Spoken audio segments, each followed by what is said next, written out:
İslam düşünmeyi emreder ilk defa. اَوَلَمْ يَنْظُرُوا ف۪ي مَلَكُوتِ السَّمَاوَاتِ وَالْاَرْضِ Göklerin ve yerin melekutuna bakmıyorlar mı?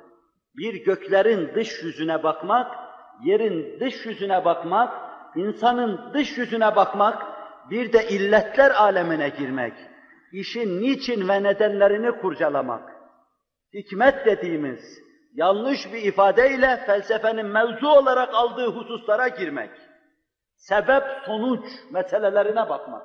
Göklerin ve yerin işte bu kanunlarla anlatılan yüzüne bakmıyorlar mı diyor. Başını kaldırıp göğün yüzüne bakmak bir şey değildir, bir şey ifade etmez. Yere bakmak da bir şey ifade etmez. Göklerin yüzüne bakıp bir şey anlayacaksın. Melekutuna bakacaksın. Yerin de melekutuna bakıp bir şey anlayacaksın. Demek Kur'an-ı Kerim başta göklerin ve yerin manasını anlamaya bizi davet ediyor. Kendi cemaatine hitap ediyor. Öyleyse bu vadide yaya olan, Kur'an-ı Kerim'e cemaat olma mevzuunda yayadır. Göklerin manasını anlamadan, yerin manasını anlamadan uzak duran bir insan, o nispette Kur'an'a cemaat olmadan uzaktır, anlayacaksın. قُلْ اِنْذُرُوا مَاذَا فِي السَّمَاوَاتِ وَالْاَرْضِ Göklerde ve yerde ne var? Bakın diyor Allah Celle Celaluhu. Durmadan nazar gezdirin. Şaşkın insan gibi semanın yıldızlarla yaldızlanmış parıl parıl yüzüne bakmanın bir manası yoktur. İnsana bu sadece şairane hisler verir. Onun manasını anlamaya çalışacaksın. Ve Kur'an yine bizi ilme davet ediyor. İnne fî zâlike le âyâtin lil âlimîn diyor. Göklerin ve yerin yaratılışında, insanların lisanlarının, şivelerinin, lehçelerinin ihtilafında, ayrı ayrı şekilde arz-ı endam etmelerinde ilim sahiplerine dersler, ibretler vardır diyor. Bu Kur'an'ın emri ve Kur'an-ı Kerim'den 100 tane ayet okumak kabildir bu vadide. Fakat uzatmıyorum. Kur'an size ilmi emreder, düşünmeyi emreder de neticesini haram eder mi bunun? Soruyorum size, vicdanınızdan kendi kendinize cevabını verin.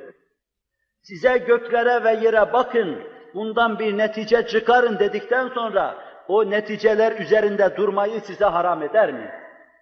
Ehli ilim için bunları araştırmada bir ibret vardır der de onu size haram eder mi? Ama gelin görün ki köhne ve alabildiğine fersude bir fikir hakimdir. Hem din namına, diyanet namına ayat-ı beyinat-ı tefekkürü günah sayarlar. Böyle şeyleri kurcalamak, tereddüt ve şüphenin ifadesi sayılır. İlimlerden nefret eder kaçarlar, halbuki bilemiyorlar, böyle yapmakla Allah'tan, Kur'an'dan ve kendilerinin mufassal bir eşi, numunesi olan kainattan uzaklaşıyorlar. Bilemiyorlar ki fıtratlarına ters bir istikamette sürüklenip gidiyorlar. Batı'da dinle ilmin mütenakız düştüğü devirler olmuştur. Bugün de mütenakızdır. Yeni bir dille uydurma, hoşlanmam, ağzından çıkıyor, Allah affetsin. İlimle din Batı'da 1000 seneden beri ters düşmüş durumdadır. Dinin aslında ve mahiyetinde değildir bu. Kitabullah'ı tahrif eden insanlar dini bu hale getirmişlerdir. Hayata karşı yabancı olan dil, ilme karşı yabancı olan dil, ilim tarafından, hayat tarafından daima reaksiyonla karşılaşmıştır. Onun içindir ki sahayı ilimde din kendisini gösterememiştir Avrupa'da. Ama İslamiyet'te böyle bir şey asla bahis mevzu değildir. Neden bahis mevzu değildir? Çünkü Kur'an tahrif edilmemiş Allah kitabıdır. Şu kainat Allah'ın irade ve kudretiyle yazılmış bir kitaptır. Kur'an da Allah'ın kelam sıfatıyla yazılmış bir kitaptır. Muhteşem sani bir sanat abidesi dikmiştir.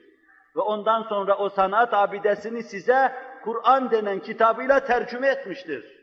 Kevn, kevnullah'tır. Kelam, kelamullah'tır. Abd, abdullah'tır. Abdullah'a kelamullah, kainatullah'ı anlatıyor.